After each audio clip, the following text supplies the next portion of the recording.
التي تفاعل فيها مع كبار الأنصار في السعودية وتنافس الخليج، وكانت قصائده النبطية نجوما لامعة في سماء الشعر. واتسم شعر السناني بالحكمة، مما أكسبه لقب حكيم الشعر، فظلت أشعاره يرددها الناس في المجالس والمجموعات، وأصبح بعضها مثلا شعبيا. ويتحدث السناني في إحدى روائعه عن الإشارة الضوئية التي مر بها دون وعي بسبب تفكيره الشديد. فكرت مليا لمدة 3 أشهر، الإشارة بالأمر والنطق والتجاوز. الله يحفظني من حوادث المرور، أنا بالتأكيد أتطلع إلى لحظة الوداع. وأعلن رحيله صباح اليوم بعد تعرضه لحادث سير، وكأنه توقع سيناريو رحيله. بعد أن تعرض لحادث سير منذ سنوات، كان مقيدا فيه بالسرير الأبيض لفترة طويلة، وعاد تدريجيا إلى المناطق من الحوار. وجاء خبر وفاته اليوم بمثابة صاعقة لمحبيه وزملائه الذين عبروا عن عميق تعازيهم وتعاطفهم مع أسرته وأقاربه وقبيلة جهينة بشكل عام، والشعراء.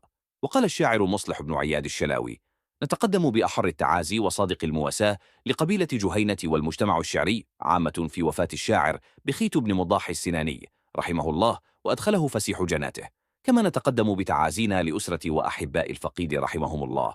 وأضاف الناقد خالد عون: حزنت الساحة الشعرية بوفاة أحد شخصياتها الكبيرة ونجومها اللامعين، نسأل الله له الرحمة والمغفرة والفردوس الأعلى، لقبيلة جهينة وجمهور الشعر كله. فيما قال الشاعر محمد السكران: نعزي أنفسنا والمشهد الشعري بوفاة هذا العملاق في خلقه وفي أدبه وفي شعره. وقبل أيام أصدر الشاعر بخيت مقطع فيديو يتحدث فيه بالتفصيل عن دورة حياة الإنسان من الطفولة إلى الشيخوخة.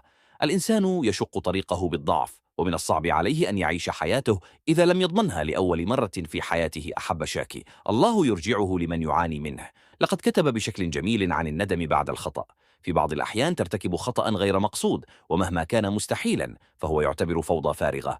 معظم أخطائك مثبتة وغير مشفرة، أمر من الله سواء رضي أم لم يرض.